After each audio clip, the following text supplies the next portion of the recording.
Olá, seja bem-vindo à Diversidade, os vários olhares da psicologia sobre temas importantes da sociedade. Como seriam os olhares das várias psicologias? Quem acompanha mensalmente o Diversidade sabe que a cada programa mostramos abordagens diferentes da psicologia, alternando aspectos consolidados de sua aplicação com propostas novas em setores ou situações que antes não percebiam a importância do trabalho do psicólogo. Hoje vamos tratar de duas vertentes que estão nesse segundo caso, a psicologia ambiental e a psicologia nas situações de emergências e desastres. Duas preocupações contemporâneas que, de um tempo para cá, estão recebendo o olhar investigativo e a atuação da psicologia e dos psicólogos. Acompanhe no Diversidade de hoje o trabalho da psicóloga Sueli Cândido Maciel no Centro de Zoonose de São Paulo. As dicas de Odair Furtado para ir mais além nesse tema. Em Cunha, no interior paulista, o trabalho da psicóloga Vanessa Luiz do Laboratório de Pesquisa Socioambiental e Intervenção da USP em uma pequena comunidade rural. A opinião da psicóloga Ângela Coelho sobre as possibilidades da psicologia nas situações de emergências e desastres. E Graça Marquina Gonçalves entrevista o coordenador de apoio da Defesa Civil do município de São Paulo, comandante José Carlos Evangelista. A proteção ao meio ambiente entrou definitivamente para o imaginário da população em geral. Alarmadas pela divulgação dos últimos estudos sobre o aquecimento global, o que era uma preocupação com o belo e com o bem-estar, acabou se transformando em questão de sobrevivência. Por isso fomos às ruas para saber o que as pessoas têm feito para proteger o meio ambiente. Olha, procuro cooperar o máximo que eu posso. Não jogar no lixo, nas águas, nas latas, que eu acho que é um absurdo. Não jogo lixo na rua, tá aqui no bolso já. Na minha casa tem uns pés de planta, todo dia de manhã eu falo com elas, molho elas direitinho. Eu trabalho com reciclagem. Já é uma opção muito boa para proteger o meio ambiente, né? O que eu faço? Faço a coleta seletiva de lixo, ando menos de carro. Eu economizo água, eu procuro não jogar lixo na rua. Também agora eu estou economizando sacola de plástico. O que você faz para preservar o meio ambiente? Meu amigo, eu luto para ver se acaba com o capitalismo. O capitalismo está destruindo o meio ambiente. O meio ambiente é assim vamos dizer, a nossa casa. Banhando no máximo, estourando, lavando o cabelo 10 minutos. Todo mundo que eu perguntei disse que não joga lixo na rua, né? Então por que a rua está suja? Eu não jogo. Tem uns que jogam, eu também não jogo. Eu ponho na bolsa, o lata de lixo. bala. Então. E chega na minha casa, eu ponho no meu lixo. São poucas pessoas, 15%, o resto ninguém liga pra nada não, cara. O não jogando é difícil porque você não tem onde o lugar adequado para jogar, né? Dentro do carro você apaga dentro do cinzeiro. Agora a rua você não tem local. Vale jogar. Acontece de jogar, né? Não é que vale. Você acha que isso pode ser um problema no futuro? Com certeza. É da natureza da empresa capitalista não se preocupar com o meio ambiente, com o ser humano, que aliás é o componente mais importante do meio ambiente, porque é da natureza da empresa capitalista se preocupar com o lucro apenas. Vai da consciência de cada um, de falar e fazer. Eu acho que só porque está com uma entrevista na frente da câmera, você falar é muito fácil. Mas não é a câmera que vai preservar o meio ambiente, né? O pessoal é muito porco. Será que fariam isso em casa? Se cada um fizer a sua parte, um pouquinho de cada um, com certeza a gente vai conseguir. Quem comenta essas respostas é a psicóloga Marlise Bastani. Marlise é professora da PUC de São Paulo e realiza pesquisas em psicologia ambiental e desenvolvimento rural sustentável com a Embrapa, a empresa brasileira de pesquisa agropecuária. Existe um imediatismo, né, o imediatismo de localizar na vida deles. Né? As pessoas, pelo que a gente percebeu, vem temas que são coletivos. Né? Quer dizer, lixo, todo mundo fala de lixo, ou reciclagem. E que lixo no chão não é um comportamento pró-ambiental, porque você está sujando, então é a sujeira. Né? Então tem um aspecto coletivo, se você for pensar. E um imediatismo, então eles voltam para aquilo que eles fazem. Né? Então, mas a pergunta era essa, às vezes não vem a relação, ninguém fala muito da relação deles com o todo, né? Então não é um valor aceitável mais você pegar o seu lixo e jogar na rua. Só que também não é um valor aceitável você ficar sentado e ficar reclamando que não tem lixo. E que o outro vai lá e depreda e tira o lixo que seria direito seu da lixeira para você colocar seu lixo. Então, esse público e privado é que você percebe que não está bem articulado. Ou é o governo que tem que fazer, não tenho nada a ver com isso, o governo não faz. Ou então, assim, cada um, como as pessoas falam, se cada um fizer a sua parte, então tudo melhora. Esse é um nível de análise. E é verdade, esse é um nível. Mas tem o maior. Eu faço a minha parte e cobro da minha comunidade, do meu bairro, de subprefeituras e tal, eu cobro ações que são para desenvolver não só um ambiente melhor de plantas, de ir e vir, de construções que não sejam insalubres, né, para depois dar uma enchente e aí vai embora a casa e não sei o que, o lixo que é jogado em córrego, aí canaliza córrego, aí impermeabiliza a cidade, aí a água não tem para onde ir, sobe tudo e vai ter mais enchente. Então, essa análise você percebe que o impacto da pergunta não traz, né? Não traz. Exceto, como eu disse, algumas coisas pontuadas que a gente percebe que assim, então acaba com o capitalismo. Sim, mas o socialismo destruiu um monte de coisa, o comunismo também, né? Então, cuidado, a gente tem que ter cuidado com essas coisas. Vamos analisar as inter-relações e quanto isso afeta a nossa saúde individual e coletiva. A relação entre o homem e o ambiente, uma relação sempre em mutação, assim como os homens e o ambiente. Você vai conhecer agora o trabalho da psicóloga Vanessa Luiz, do Laboratório de Pesquisa Socioambiental e Intervenção da Universidade de São Paulo. Vanessa desenvolve um trabalho em um pequeno distrito rural em Cunha, no interior de São Paulo, ajudando a comunidade a se preparar para as necessidades de urbanização do espaço, sem que se perca o referencial da roça, mediando o eterno conflito entre o homem e o espaço. As primeiras pesquisas na área da psicologia ambiental começaram na década de 70. No Brasil, o Laboratório de Pesquisa Socioambiental e Intervenção da USP, o LAPS, desenvolve trabalhos nessa área há cerca de 10 anos. Várias ciências, como a geografia e a antropologia, estudam a relação homem e meio ambiente há muito tempo. Qual seria então o foco da psicologia nessa área de estudo? A psicologia, o que ela vai, então, se atentar no fenômeno desencadeado por um processo urbano.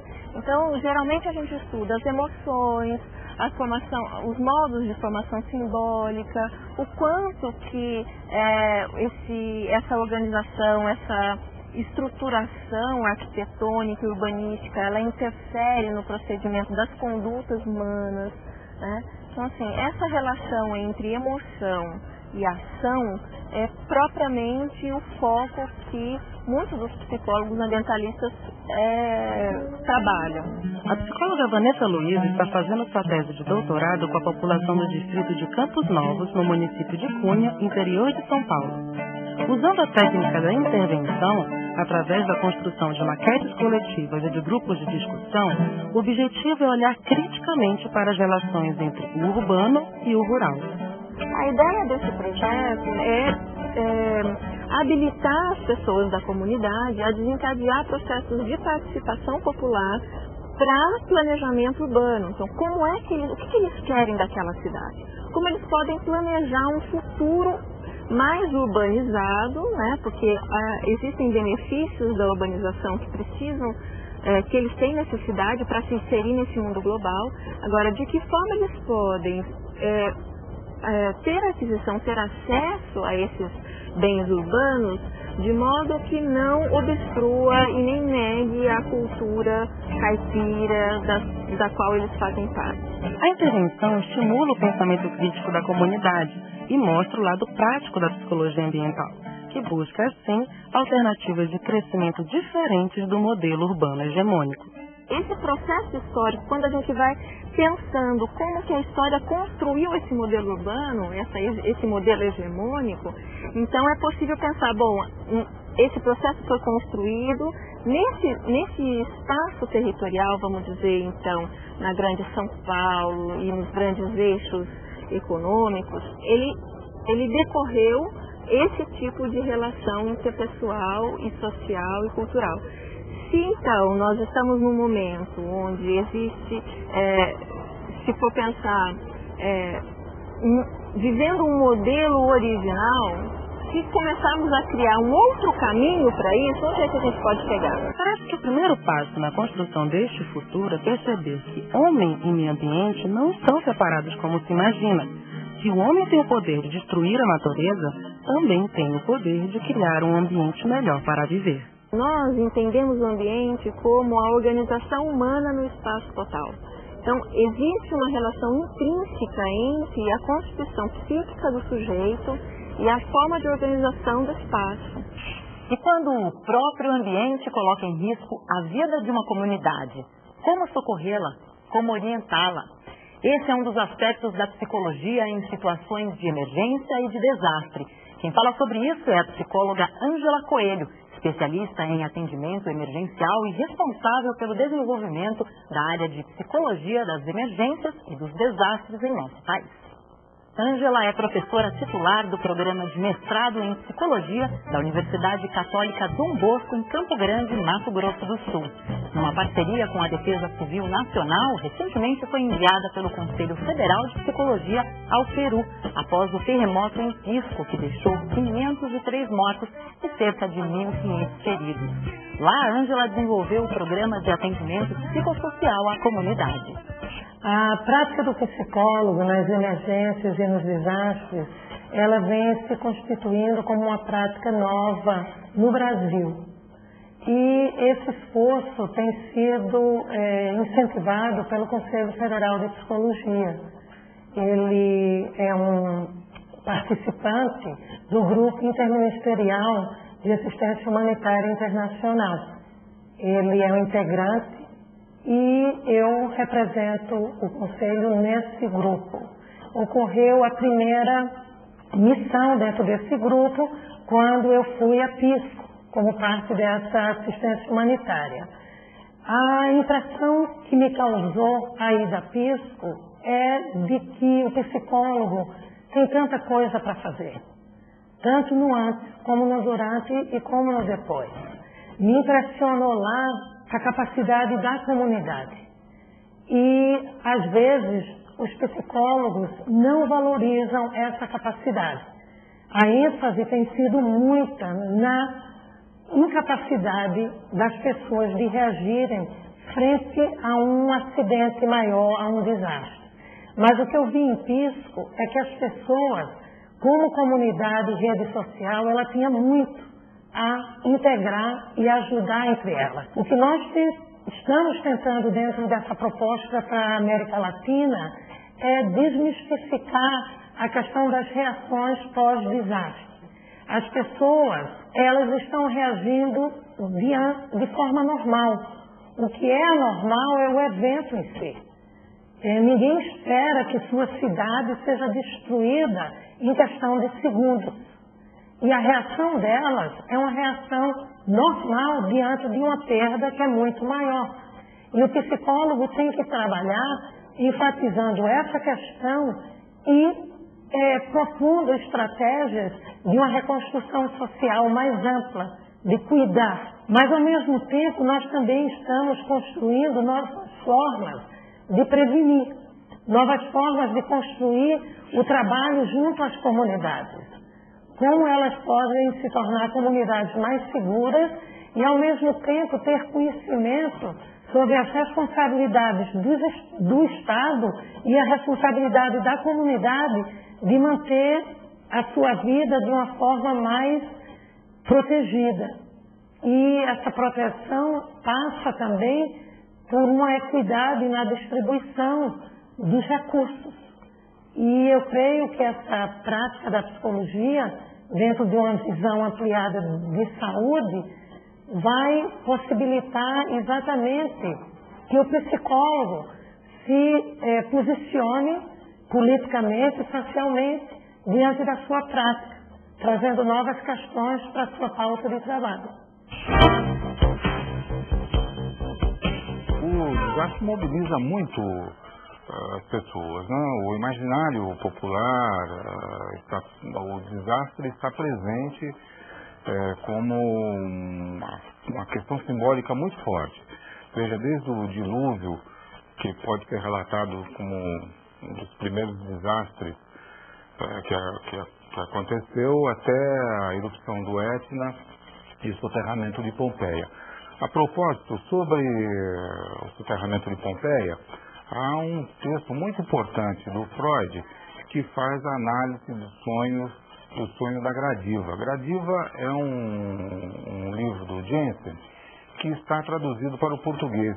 Você encontra um livro assim bem interessante, porque uma pessoa que visita Pompeia e não se sabe se é realidade ou se é um sonho, mas ele vê uma antiga moradora de Pompeia e se apaixona por ela e vive atrás dela, passeando pelas ruínas de Pompeia. Além disso, muitos filmes falam sobre desastres. Desde Krakatoa, o Inferno de Java, onde se fala da explosão de um vulcão, que é um desastre terrível, passando por um mito que é o desaparecimento da Atlântida, mas muitos filmes existem sobre o assunto. Parece que há no imaginário humano uma preocupação com os grandes desastres. Vale a pena dar uma conferida, pensar aí o que é a questão da subjetividade presente com o sofrimento daqueles que enfrentam esse tipo de tragédia. Por hoje é só. Você vai conhecer agora mais um trabalho diferenciado da psicologia social. Sueli Cândido Maciel trabalha no Centro de Zoonose da cidade de São Paulo e acompanha as equipes que tentam resolver problemas entre os seres humanos e seus animais de estimação. Confira mais essa abordagem inusitada da psicologia. A psicóloga Sueli Cândido Maciel trabalha no Centro de Controle de Zoonoses há 11 anos. Isso mesmo. Se você está se perguntando o que um psicólogo faz aqui, não estranhe. Sueli também fez boas descobertas desde que começou a acompanhar as equipes no atendimento à população. A princípio, quando eu me deparei com isso, isso aí é uma situação que talvez a psicologia possa colaborar. Como é que a gente vai fazer, né? Aí eu comecei, indo com ela, a fazer as visitas aos locais. Conhecer. No princípio, conhecer e ver o que é isso. Aí eu deparava com a situação, mas tem pessoas aqui que me parece que na enfermaria de psiquiatria eu as conhecia, mas eu não imaginaria que elas morariam num local como esse. Fui conhecendo o habitat. Nessa gente, como é possível, né? A casa como sendo uma identidade do sujeito, e é muito diferente quando a gente o vê em consultório, está numa enfermaria, numa internação, você não imagina a casa como é. As demandas são contra pessoas que possuem muitos animais ou que acumulam lixo em casa. Os veterinários avaliam a saúde dos animais e se o lixo está atraindo transmissores de doenças. Já a psicologia vai focar o ser humano por trás dessa situação. A preocupação da gente enquanto trabalhadores da saúde mental, na abordagem disso, se isso significa na retirada, o que pode desencadear no psiquismo dessa pessoa, uma vez que esse animal entra com um papel aí interessante, né, que a gente poderia imaginar um objeto transacional aí que supre. Está mantendo mais ou menos, talvez, esse psiquismo de alguma forma. Se você retira, o que pode desencadear aí um agravamento de um quadro, ou talvez um surto que a gente possa imaginar. Dá para definir o que exatamente pode acontecer. É o cuidado que a gente tem que ter nesse manejo. A situação é mais complicada quando a denúncia é contra um morador de rua. Como retirar um animal que muitas vezes é o único vínculo afetivo de quem acabou ficando à margem da sociedade? Para ver tudo isso mais de perto, nossa equipe acompanhou o trabalho dos profissionais do CCZ. O destino, uma praça no bairro da Freguesia do Ó. Lá encontramos Rogério, um morador de rua que possui 2 cachorros, além de cuidar de mais 3 animais de um amigo, também morador de rua. A gente veio conversar um pouco com você. Esses animais são seus, ô Rogério? Como que é o nome dele? Que bonitinho. Ela te ajuda? O trabalho é delicado e lento. Os cachorros não estão sendo bem tratados e a população reclama de ataques dos animais. Esse é apenas o início do trabalho. Sueli ainda voltará a conversar com Rogério muitas vezes até resolver o problema. Constituir com ele uma clareza melhor da história dele, para pensar uma intervenção posterior. Esse é o trabalho mais difícil, que é a gente pegar dados, né? E conhecer um pouco quem é o Rogério, né? E há quanto tempo está nessa história, por que fez essas escolhas. Sueli não consegue mais enxergar o ser humano separado do ambiente onde vive. Para ela, não só o ser humano fala, mas a casa, a rua, a cidade também tem muito a dizer sobre os nossos desejos, nossas frustrações e principalmente sobre a forma como nos relacionamos com o outro. Quando você pensa no psiquismo, é difícil. Hoje eu não consigo visualizar se eu não imaginar o contexto que ele vive, a casa, a cidade de onde ele veio, o espaço que ele está ocupando, que questões ele traz sobre esse ambiente que ele vive, né? Como é que ele lida com isso? Que faz parte da história dele, né? Não dá pra gente excluir isso, né? E é uma coisa muito interessante de estar visualizando, da gente pesquisar mais sobre isso. Eu acho que aí você consegue talvez completar um pouco mais esse projeto que a gente trabalha, que a psicologia busca compreender, né? Um pouco melhor. O que faz exatamente a defesa civil de um município? Como profissionais de várias áreas podem ser úteis a esse serviço? E a psicologia, onde entra nessa história? É sobre isso que a psicóloga Graça Marquina Gonçalves conversa com o comandante José Carlos Evangelista. José Carlos atuou como bombeiro por 30 anos e hoje é coordenador de apoio da Defesa Civil do município de São Paulo. José Carlos, você é um dos coordenadores da Defesa Municipal, Defesa Civil Municipal. Como é que é isso? O que é a Defesa Civil? O que é uma Defesa Civil do município? A Defesa Civil aqui do nosso município de São Paulo, ela faz parte de um sistema, né? Esse Sistema Nacional de Defesa Civil, uma vez que nós temos um órgão central que é Brasília, né? Que é o Sistema Nacional de Defesa Civil. Depois, então, seria assim, uma escala hierárquica, mas respeitando, obviamente, os degraus todos aí. Nós temos uma Defesa Civil Estadual, né? Cuja sede aqui no Palácio do Governo dos Bandeirantes. E nós temos a nossa Defesa Civil Municipal, instituída por um decreto municipal, né? Esse decreto, inclusive, foi um decreto recente que deu uma nova terminologia para a nossa Coordenadoria Municipal de Defesa Civil. E quem compõe a Defesa Civil? Qual é o tipo de profissional? Quem são as pessoas que estão lá trabalhando? Qual a formação delas? Quem é esse grupo? Nós temos hoje, a nossa Defesa Civil Municipal é constituída por um coordenador geral, né? E mais outras quatro coordenadorias, da qual eu faço parte de uma delas, que é a Coordenadoria de Busca, que na verdade faz a parte de logística, de apoio às principais ocorrências, às principais atos aqui. A equipe, na verdade, ela é formada por engenheiros, por geógrafos, geólogos, administradores, arquitetos, economistas.